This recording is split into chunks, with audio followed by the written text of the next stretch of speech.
So, as far as the can you trust videos, let's go down that road and talk a little bit more controversially about some stuff because Okay. I have been dying to talk to you about this. Okay.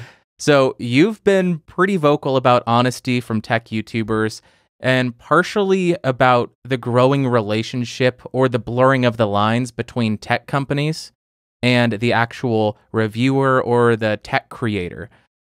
So, how do you think a tech YouTuber can stay impartial, or what steps should a tech YouTuber take to ensure that they remain unbiased? That's a good question. I mean, I think you can go different ways. I know somebody like Flossie Carter buys all the phones that he reviews, and that takes all the, that takes it out of the question. You're buying it. You paid money for it. You're going to give a review based on what you think, having done that. Uh, it's a little weird, like the smartphone. I think there are things that happen behind the scenes in the smartphone reviewing game that I'm not yet privy to. But I to me, what really matters is that we have this conversation about what are the lines, how are people doing what they're doing, and let's be more open and transparent about it. Because if we're not, I mean, a lot of people were saying like, I don't trust anybody, right? Like whatever. And if that becomes the prevailing thought about tech YouTubers, that everybody's in somebody's pocket, then it's not gonna survive. People have to feel like they're getting something valuable from the reviewer. And there are some reviewers that stay really down the middle of the road, and that's safe, and they play it safe, but it really isn't reviewing anymore. It's like product presentation. So with those people who are really down the middle of the road, do you think it's just them trying to not alienate any companies they may want to work with? Do you think it's them having affiliate marketing and trying to get sales that way, or do you think they've actually discussed with the tech company and they've maybe paid them or compensated them for the review? Do you have any thoughts there?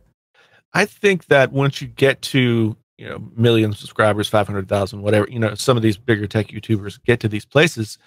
Um, Once you get big like that, it's in your best interest to stay brand friendly, right? And so maybe subconsciously staying brand friendly means to you like don't go too negative about something, or I think Marquez Brownlee actually, he's probably the most influential person in the tech game. Hmm. And Yeah. there are times when he absolutely torpedoed like the Razor phone and the Essential phone. Like having him go negative on a phone like that. I mean, well, look where Essential is now. They're done.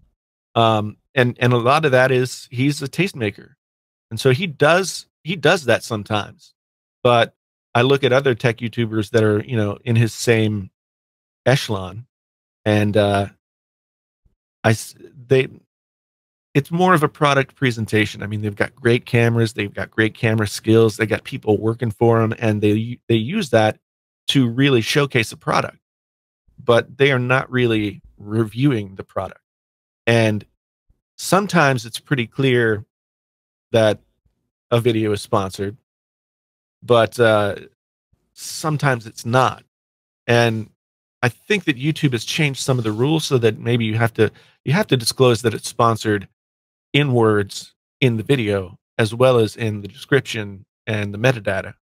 But I really don't know that everybody does that, or if they have a sense of what sponsored really means. Like for me, the way that I hope to be able to work with sponsors, because I know if I want to keep doing this and not die from exhaustion, I'm gonna I'm gonna have to.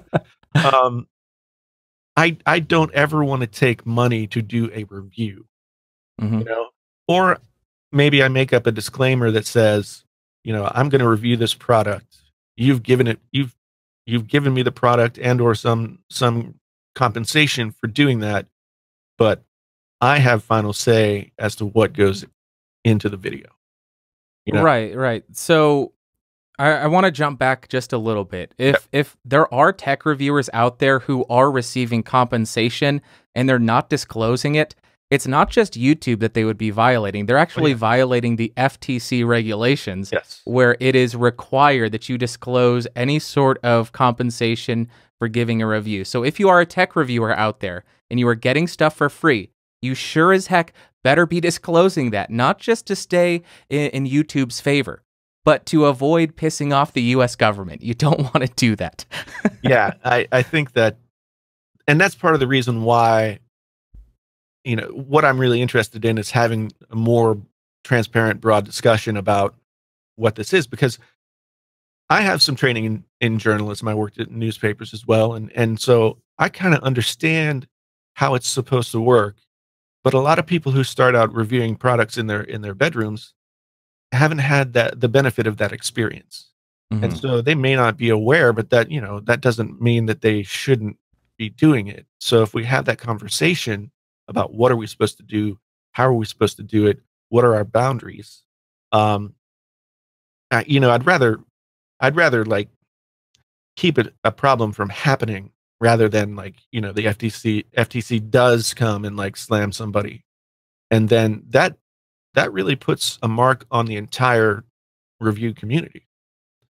So, because all you hear is so and so got hit for not disclosing that they were sponsored, and so that people would extrapolate out and say, well, everybody must be doing that. Exactly. So do you just 100% disagree with being paid for a review? Or do you think that if you are being paid by a company, it should be for a sponsorship on an unrelated review? So let's say I got an ad deal to run uh, advertisements for Logitech. I don't know. Right. Yeah. And it would be a little bit illegitimate for me to run those ads on a review for a Logitech. Save that for a review of a Shure microphone instead. Do you think that is a good way to go about it? That's, it's a weird line too, because bigger tech YouTubers have done that as well. Like Linus Tech Tips always has sponsors for his videos, and so a sponsor read at the front and at the back, and he tries to be funny with how he segues into them, but sometimes it's just really kind of.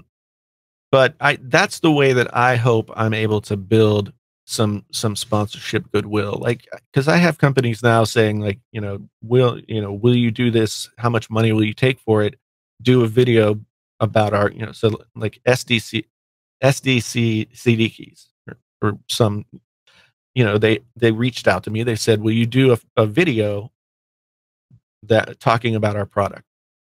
And I said, yeah, but you're going to have to pay me X, you know, but I would also work with you where you are a sponsor for other videos and have multiple opportunities to get in front of people's faces, which I think is more beneficial to a channel and to a product, because the majority of my viewers are not going to care that I'm reading a product description, and sort of just advertising for, you know, SE, whatever it is. Um, so they just won't watch that video. That video will get, 1,000 or 1,500 views, and it'll be gone, and they will have not gotten value for their money. So I really think that saying like this video today is sponsored by SCD keys, whatever, and you should go check them out. Link in the description. Whatever. I'm glad. I thank them for allowing me this opportunity to continue making the videos that I want to make. You know, um, I think that is probably a way that I would feel most comfortable. Uh, But like I said, I mean, if as long as I have full editorial control, and that's going to be something that I have to be I have to be upfront about it. If I get to the point where people want me to review products and they want to pay me for it, I have to have full editorial control. And if I'm happy to show a video to somebody before I upload it, but I'm not going to change it. And if they want changes, then they can go somewhere else, and I'll lose that money. But so what? I can't go be. I can't allow myself to be in somebody's pocket.